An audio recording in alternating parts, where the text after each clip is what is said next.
نبی کریم صلی اللہ علیہ وسلم نے فرمایا کہ رمضان کا پہلا عشرہ رحمت کا ہوتا ہے اور دوسرا مغفرت کا اور تیسرا آگ سے بچنے کا۔ تو اس میں ہمیں یہ پیش نظر رکھنا چاہیے کہ اللہ تعالیٰ بار بار قرآن مجید میں فرماتا ہے، بلکہ پہلی آیت ہی میں سورہ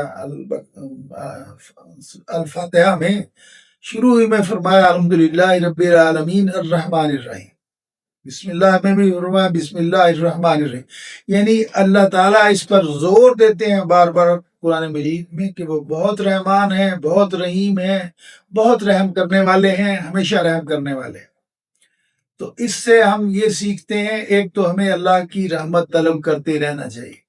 نبی کریم صلی اللہ علیہ وسلم نے ایک دفعہ فرمایا جب آپ گھر میں تشریف رکھتے تھے کہ اے عائشہ، کوئی آدمی جنت میں نہیں جائے گا جب تک اللہ اس پر رحمت نہ کرے،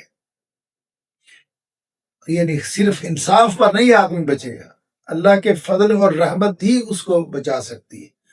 حضرت عائشہ نے حیران ہو کے پوچھا یا رسول اللہ، آپ بھی؟ فرمایا میں بھی۔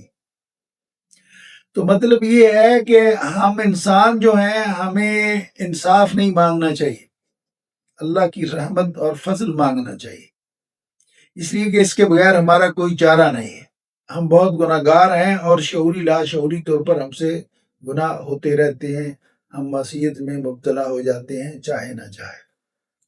تو ہمیں اللہ سے ہمیشہ رحمت کی دعا کرتے رہنا چاہیے، رب اغفر ورحم وانت خیر الراحمین۔ اور اس سے ہمیں یہ بھی سبق سیکھنا چاہیے کہ ہمیں آپس میں بھی ایک دوسرے پر رحم کرنا چاہیے۔ نبی کریم صلی اللہ علیہ وسلم نے فرمایا کہ جو آپس میں رحم نہیں کرتا قیامت میں اس پر رحم نہیں کیا جائے گا۔ تو ہمیں اپنے بھائیوں سے، دوستوں سے، اللہ تعالیٰ نے ہم مسلمانوں میں جو اخوت کا جذبہ پیدا کیا ہے اس میں ہمیں ایک دوسرے سے رحمت کا سلوک کرنا چاہیے اور ایک دوسرے کے ساتھ اس کے حقوق ضائع نہیں کرنے چاہیے۔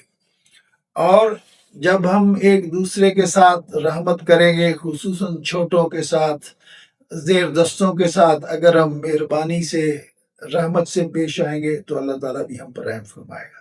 اللہ تعالیٰ ہمیں اللہ تعالیٰ سے رحمت طلب کرنے کی توفیق عطا فرمائے اور انسانوں میں رحمت بانٹنے کی، ان کے ساتھ رحمت سے پیش